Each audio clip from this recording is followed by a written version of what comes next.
mga mamshis, hello at welcome back sa aking channel. So, ngayong quarantine days, nasa bahay lang tayo. So, maghapon tayo nasa bahay, walang pasok, walang opisina.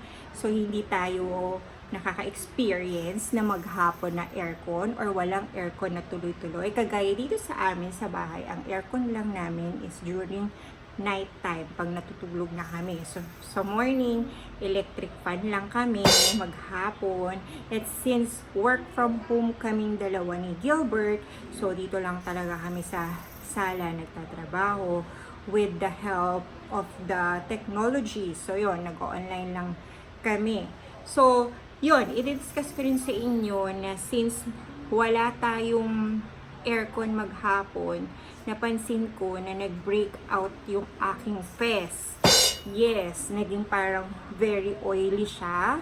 Naging parang feeling ko maraming rashes kasi summer na rin, mainit na rin. So parang pag maghapon ka na dito sa sala, parang mainit kasi yung pakiramdam. So parang may mga tumubo-tubo sa akin ng mga rashes sa face ko. And then yun nga, nag-break out ako.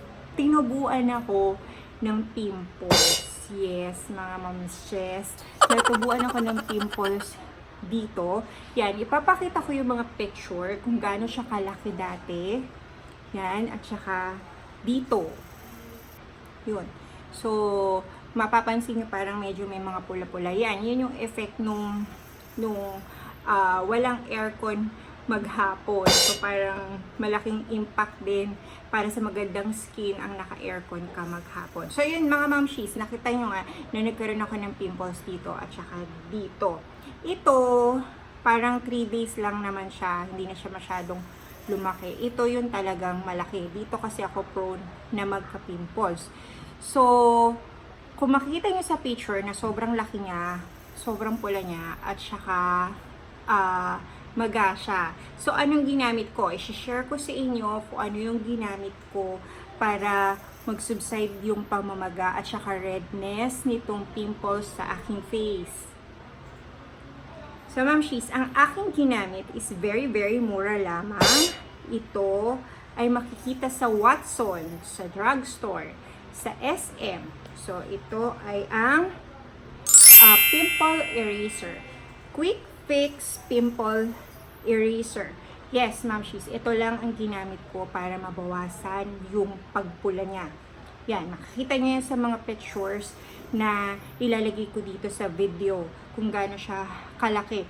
1 week ko lang ginamit to ng tuloy-tuloy. So, ang paggamit niya, of course, is kailangan malinis yung face mo and then use it every morning and night. So, ako right after kung maligo in the morning, before mag-start yung aking work from home, is naliligo na ako, then lalagyan ko yan, at saka ito.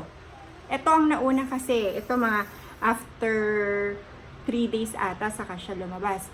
So, yun. After kong maligo sa umaga, lalagyan ko siya. And then, sa gabi, pag matutulog na, naliligo din ulit ako. And then, yun, lalagyan ko siya. Mabilis yung naging effect niya sa akin. Mabilis siya nag-subside. Mabilis nawala yung maga. At saka take note mga mamshis, mura lang to. 49 pesos lang. Tagal mo na siyang magagamit kasi marami siya. Marami siyang laman. At saka dalawa kaming gumagamit nito. Ako at saka si Chelsea. So, correction mamshis. Ito pala ay for 59 pesos ang isang ganitong kalaking quick fix pimple eraser. Ito is made in Korea. Tapos ang nakalagay dito, meron siyang glycolic acid, salicylic acid, zinc oxide, vitamin C, and niacinamide. Yon. So ang nakalagay din dito, it helps dry up pimples, help diminish and reduce dark spots due to scarring, helps protect skin against the sun. So, pwede mo rin nga siyang gamitin kasi nga day and night kasi yung paggamit nito. So, most probably okay lang kahit nakalagay siya sa face mo, kahit lumabas ka ng bahay. So, yun. Maganda yung naging effect niya sa akin. Mabibili nyo to, mamshi, sa Watson, SM, yon, check nyo na lang. Actually, itong quick fix na to, marami itong mga, marami itong mga product hindi lang itong pimple eraser. Marami siyang product. Meron din tong face mattifier, something ganun. Meron din siyang parang yung sa dark underline ba yan? So yun, Ma'am She's, maraming product tong quick fix. So tingnan nyo na lang. Naging effective siya sa akin. I hope maging effective din siya sa inyo.